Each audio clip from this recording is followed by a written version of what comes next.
It is more difficult to get a house or a condo under contract between the prices of 130 and 250 than it is to get a house under contract in the price ranges of 500, 400. Because a lot of prices, houses or condos that were once 130, 140, the prices have increased substantially since COVID. They might be in the 200s now, so you don't see too many of those. And when they do come on, there's a lot of competition. But I've been noticing recently, I'm kind of, usually my average price for this year was around like 400,000. I locking up houses, 130, 120, 150. I'm going to be putting an offer on right after the show for another one for 140, which is interesting because I couldn't get these prices. I didn't want to show these houses. It was just so tough. They would be under contract before most of the time, then I could see it. But now here we are in winter, in a sense, in a couple weeks. And I noticed that these price ranges we're able to snatch them. We're able to get these houses. And I thought that was kind of interesting. Are you seeing more, or are you just seeing them on for longer? Like you actually have an opportunity to get. Okay. We have the opportunity. So yeah, the inventory is still down. If you want to go back to, as Byron calls it, our Numbies show, where we're talking about the all the numbers, the inventory is going down. There's actually less and less and less. And this is the only one, the buyers, we went to go see it a couple days ago, and they're like, yeah, this is in our price range. This is what we want to work within our budget. They're like, there's nothing else on. So this condo has been on the market for 7 days, needs work, it's overpriced.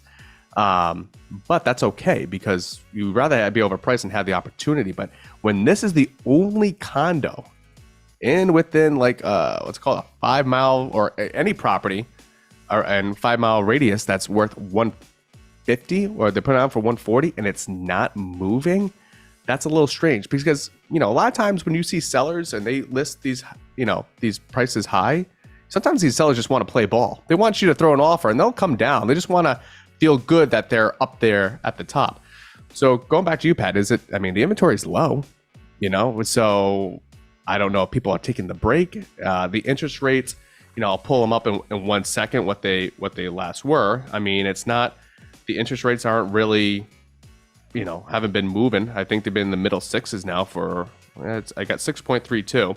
That's what it's been for the last 2 weeks, so they settled. So there's a little bit of something I noticed going on. We'll see too. On the 12th, also on the 13th, the 12th and the 13th is the final FOMC meeting for the year. Yeah, let's go into that. So that's where we're going to learn. It's kind of a, look at the segue we just did there. Interest rates to interest rate conversations. Yeah, the smoothest in our history. Yeah. Usually just go right to Family Guy. So, by the way, I found that clip. I'll send it to you. Yeah, those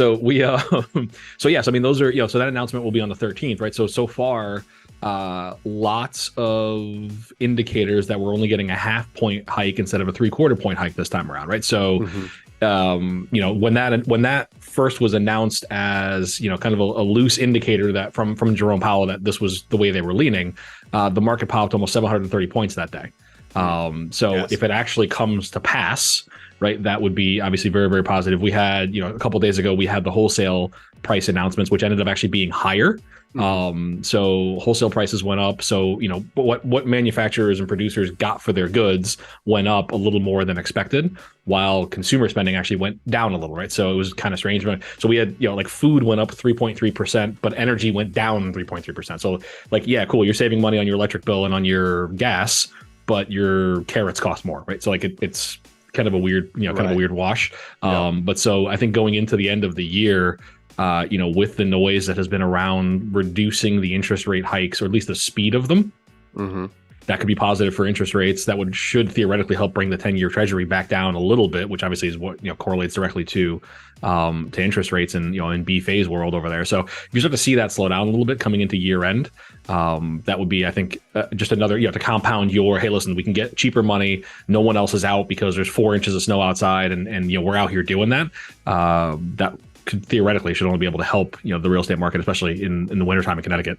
Well, remember, what was it, in October or September when the feds came out and they basically said, we're going to, they directly going to bury real estate. Yeah. We're going to bury real estate. Is this kind of like This kind of reminds me of my daughter when I want her to do something like, well, guess what? We're not going to go to this. We're not going to go to the playground if you're going to act this way, right? And of course, I'm going to take her to the playground, even no matter how she acts. Is that like what this kind of was? It was kind of like, we're going to do this, but I mean, going up, what's the rumors you said? What was the... So they're going to go 50 basis points instead of 75 basis, so 0.5% instead of, it says 0.75%. So do you feel that tone is still carrying over into... I know we're still increasing, but do you feel like that was just more of a, I don't know, just kind of, we're going to act tough, but we're not really going to, the numbers aren't going to show that we are? No, I mean, I think if you look at what, the market as a whole, and the thing that always gets confusing, and I've talked about this, I think with just us on the radio show, I know I've definitely talked about it on 5 or 6 different shows from many moons ago. What the stock market is and does, and what the economy is and are not the same thing. Mm-hmm. Right. So people talk about that a lot, where like, the economy does one thing and, because, the market had a really good day. So obviously the economy is doing better. Well, yes, they're correlated, but like they don't represent the same thing.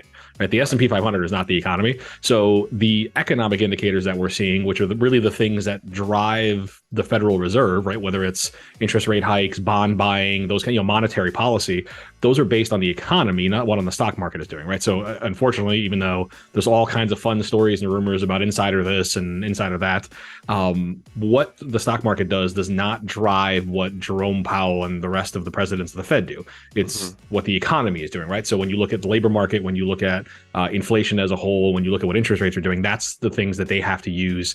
And one of the things that we've talked about before too is the Fed and monetary policy is a sledgehammer in a situation where you need a scalpel, right? Like they only have so many levers they can pull, and they're very broad, sweeping tools.